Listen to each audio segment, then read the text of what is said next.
Madame Vitale, you are on the floor, on the ground, in the field. This is all about Todd Blanche and this so-called IRS settlement. A spokesperson for Senator Cornyn told MS Now's Michael Schnell he sent an official letter to the DOJ, a counterproposal last night. So where do things stand? We're not clear at this point, and to be on the ground and understand where things stand means being outside of Senator Cornyn's office, and that's exactly where we are, because he is one of two Republican senators at the very center of whether or not Todd Blanche is on a glide path for confirmation or if he remains stuck in that acting role. And I think it's important for us to underscore here that, yes, it is obviously the administration and Republicans' goal to get him confirmed to this job, but even if he is not, he can stay acting attorney general into perpetuity. We've seen other administrations do that. Certainly this Trump administration would be keen to do it as well. But on the goal of getting Todd Blanche confirmed to this position, it all centers around that $1.776 billion slush fund, which seems like it has been dealt with, at least in a way that Tillis and Cornyn seem okay with. The bigger scrutiny now turns to that one-page side deal with Trump, his family, and the IRS, basically giving him immunity from future scrutiny from that agency going forward. That's something that Cornyn would like to see narrowed, and that is likely where these last negotiations are between DOJ and these two key Republican senators who, if you lose both of them, certainly all hope is lost of getting him out of committee. But if you lose just one, a tie means it fails here on Capitol Hill. And so that's why they're working so hard to get Tillis and Cornyn on board. And I think this is the first real test. When you talk about Trump's power slipping on Capitol Hill, you're right to point out the ways that he's not getting what he wants simply because he says he wants it when it comes to the Save America Act, when it comes to the timing of that budget resolution, certainly when it comes to confirming Blanche. But we've yet to see this body actually stick it to him. And so this is actually one of the first tests of if they are willing to do that or if they are just trying to exact a pound of policy or legislative flesh before ultimately getting in line. And I think that's the big question I have, as we also have to remember, for Todd Blanche to get this job, it was always true that he was going to have to make agreements with senators that run exactly counter to what Trump wants. And the question is, if he gets the job and he runs counter to what Trump wants, how long can he actually stay in that job then? But I feel like, Carol, this one sticking point about Trump and his family basically getting permanent IRS immunity. The reason this would be hugely important to Trump, even if Blanche stays in this job until the end of Trump's term, he can't protect that immunity forevermore, right? Even if they said, fine, we're going to keep this $1.8 billion slush fund. All these people are going to get paid out in the next 2 years. The immunity that Team Trump wants forever, they certainly care about it after Trump's gone, because if Democrats regain power, they're going to look into every single crooked deal that the Trump team ever even thought of. Absolutely, Steph. I think that the immunity issue also has been extremely problematic on a legal front. Because really, I mean, okay, there's the moral issue of should we really be waving a red wand and just deciding that someone's 20-year tax... Hold. Allie's actually talking to John Cornyn right now. I want to go there. Blanche to conform the settlement documents in the tax lawsuit to where the sworn testimony was in the hearing. And I'd be satisfied with that. But I don't know, somebody somewhere, I don't know whether it's the White House or somebody works there or somebody works for the president, is basically telling him don't agree to those terms. And so we're kind of back to square one. We're live right now on MS Now. I think as you think through what you need from DOJ on this, if they're not able to give you the narrower look at that IRS immunity deal, does that mean you're willing to vote no? I think I am prepared to vote no, but I do think I owe it to my constituents and to Mr. Blanche to try to negotiate in good faith, and that's what we've been doing. And so we'll see where things are this morning and see where we go from here. Have you talked to the president? No. No. Would a call from him help? Yeah, he could fix this in a minute, but I don't know who he's listening to or whether he's motivated to do that. So we'll see what happens. He was saying he thinks that this might be because you don't like him. You know, I voted with him 99.3% of the time. That has nothing to do with it. This is about making sure that even if you're the president of the United States, you don't get favorable terms from the government in a settlement of a lawsuit that ordinary citizens would not get, like protection from audits by the IRS into the foreseeable future. So I think this is about making sure that we maintain the integrity of our justice system and fairness for everybody involved.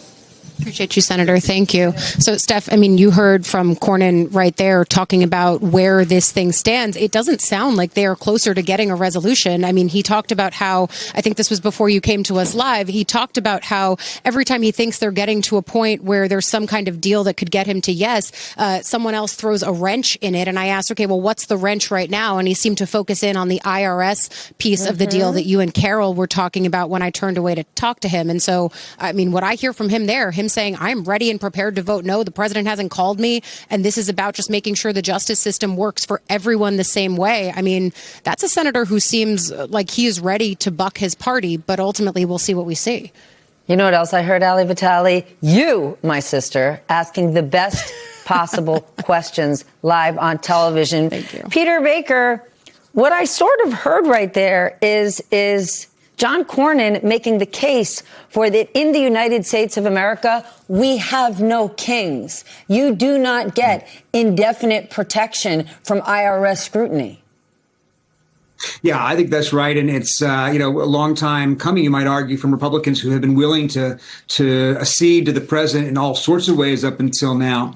But it's interesting to hear him. And Ali did a great job asking the right questions. I saw there a guy who wants to get to yes if they give him what he wants. He's not inalterably no, right? He's not full-throated denouncing the corruption and outrageousness of this deal. What he's saying is he wants assurances that the nominee is already given under oath in writing. It's not that hard, and yet that obviously is hard for somebody in the administration, maybe the top person in the administration, as he alludes to there.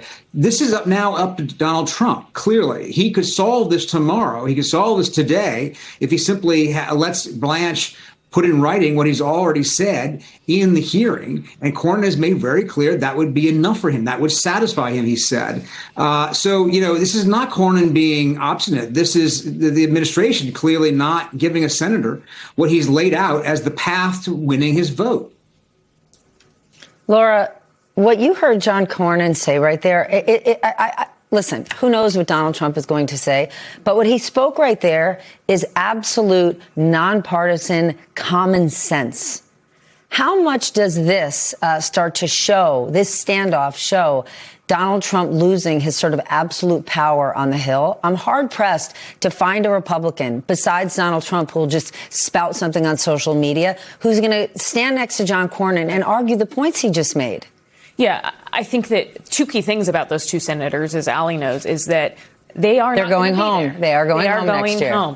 And yes, Cornyn has said that that's not why he's standing against Blanche right now, that it has nothing to do with the fact that the president primaried him and he's not going to be there. But we have seen time and time again where these Republicans, they're on their way out and they become braver when it comes to standing up to their president. Color me naive. In 98 days, a whole lot of other Republicans are going to go home if they stand for this nonsense that doesn't fly for the American people. Well, this is certainly something that it would be horrible if they have to defend it when they're in their home districts and in their home states.